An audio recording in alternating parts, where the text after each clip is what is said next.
অভিনেত্রী কারিনা কায়সার লাইফ সাপোর্টে মেয়ের জন্য দোয়া চেয়েছেন কায়সার হামিদ। কয়েকদিন ধরে ফেসবুক কন্টেন্ট ক্রিয়েটর ও অভিনেত্রী কারিনা কায়সারের অসুস্থতা নিয়ে আলোচনা চলছিল।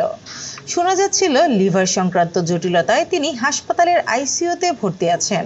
খবরটি আজ শনিবার দুপুরে গণমাধ্যমকে নিশ্চিত করেন তার বাবা ও জাতীয় দলের সাবেক ফুটবলার কায়সার হামিদ। তিনি জানান, কারিনার অবস্থার অবনতি হলে গতকাল শুক্রবার রাতে তাকে লাইফ সাপোর্টে নেওয়া হয়েছে। কায়সার হামিদ গণমাধ্যমকে বলেন, অবস্থা খুব একটা ভালো নয়। ওর আগে একটু ফ্যাটি লিভার ছিল, কিন্তু অবহেলা করেছে। ওষুধ ঠিকমতো খায়নি, তো হঠাৎ ইনফেকশন হয়ে গেছে। এর মধ্যে আবার হেপাটাইটিস এ তে আক্রান্ত হয়েছে।